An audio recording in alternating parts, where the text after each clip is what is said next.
Welcome to this video playing Boissonet from Argentina.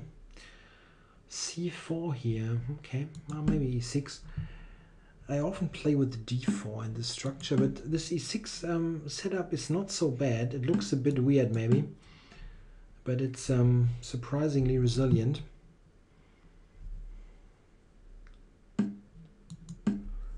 This is one idea, intensifying the pressure on D4. So white quite often feels inclined to take on D5 or play E3 because, yeah, well, if I can take on C4, it's not so easy to defend D4. So very often E3 or captures is played. Yep. And then one important problem. My bishop here is immediately improved.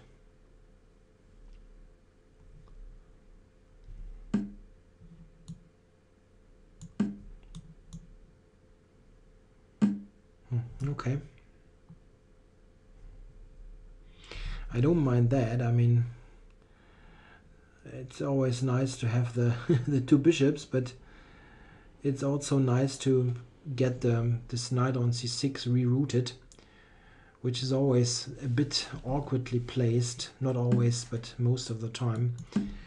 I go c6 and maybe knight f5 to d6. This is always an interesting thing to consider, putting the knight on d6.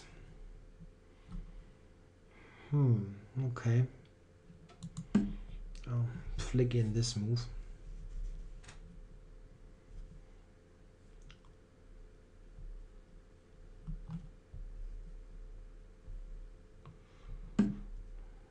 Okay, so I'll take this chance, attacking on d4 first, and now dropping this back.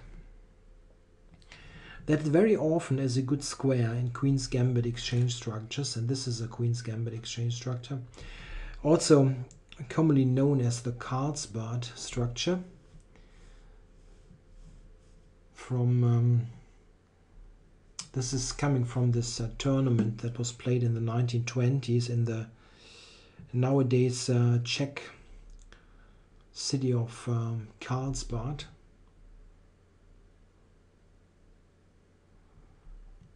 Well, nowadays it has got a different name. It's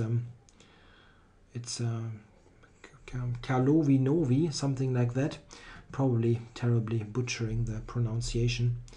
But it has lost its German name, of course. Okay. What now? Knight e5. Not so clear what it is doing really. Let's complete development. It's also considering that's a queen e8 and attacking it directly. Maybe he wants to go to d3. Okay. d3 to c5. I didn't really address that idea. Okay. Well, now I can consider to. No, I cannot. I should actually take. I have d4 now, amongst others. d4 or the knight. First the knight. Knight c4, knight d5. Okay, this was my initial idea, and I'm going for that. This knight d2 threatened, and the e5 pawn is hanging. d4, I'm not sure that it really helps me much.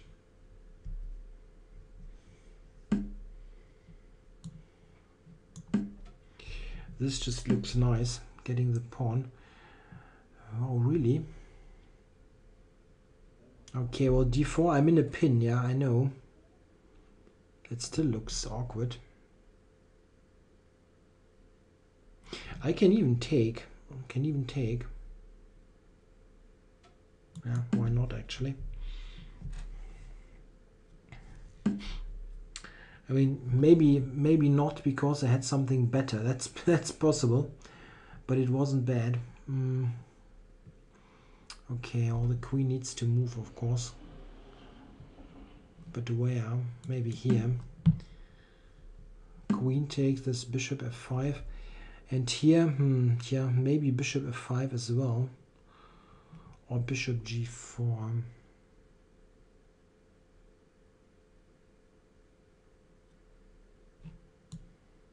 Okay, let's play a good developing move first.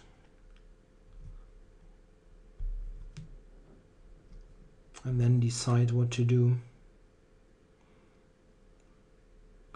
Now bishop g4 is a bit stronger, I believe, the idea.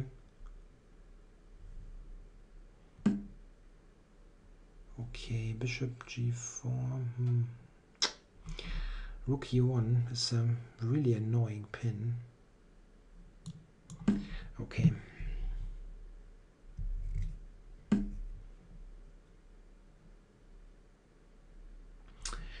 Yeah, it's a pawn, but it's also not easy.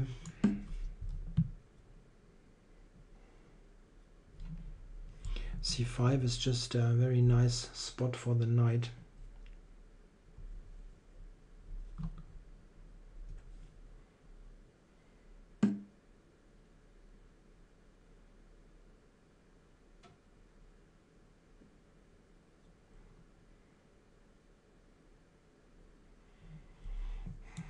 Check. Trying to activate here with knight f3, bishop f3. His rook does not have so many good squares, really. Squares that don't run into this. And yeah, now I can actually do that. Knight f3.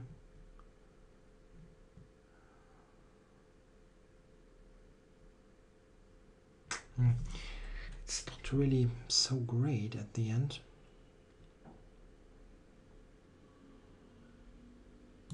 Check. Okay, not much choice. Queen e5. I thought queen e5.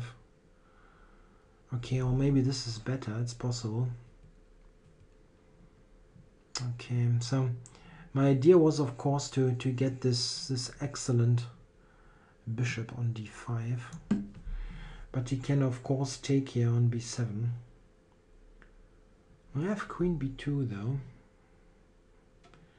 taking b4,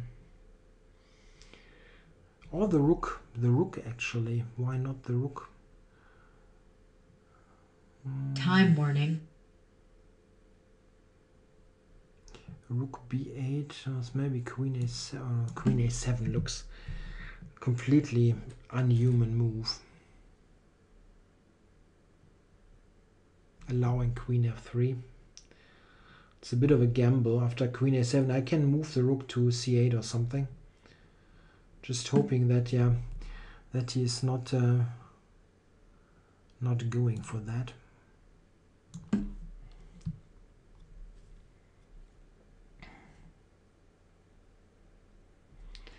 Knight a6, there is rook e4. And this should be very good. Maybe there's the check and knight d7 now. This could be a problem. Oh, this could also be a problem.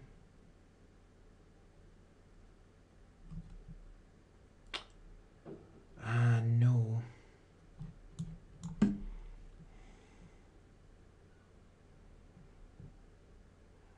Yeah, rook e8 mate. Knight d7 is queen f3 at least.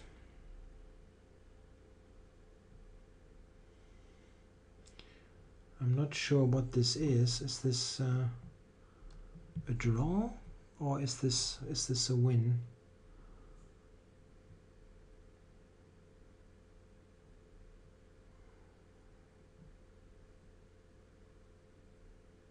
I'm not sure. White resigns. Wow, why?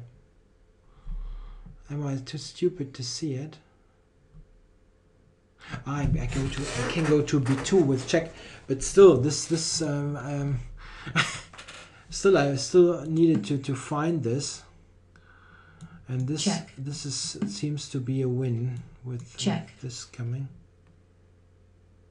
Okay, and then the rook. Yeah, okay, I probably would have found it, but still, wow.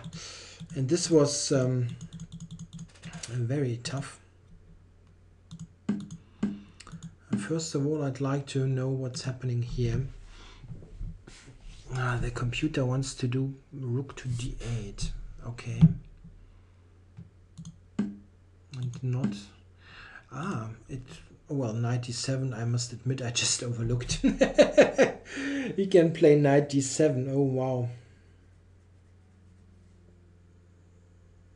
Wow, I simply overlooked this. And this also means that rook d8 is a must, really, must play.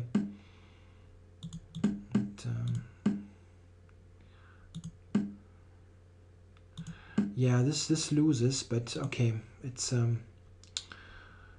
just Blitz with little seconds on the clock. Queen e3 seems to be right here. Very complicated affair. Probably I spoiled it somewhere here. I mean, not spoiling it in terms of losing, but not playing the best possible. Yeah, d4 was better after all. Okay. The idea being that after a queen move I can even advance here. Yeah, okay. This is better. Okay. Yeah, here he really gets lots of activity, especially the knight coming to c5 is a huge problem. It makes my life rather difficult. Check. And okay, around here there's probably room for improvement, but check. It's there are limits to what you can do in Blitz. Yeah, and here I must play rook d8, and then it's at least a playable position. Something like this is not clear at all, I guess. Wow, yeah, complicated. Thanks for watching.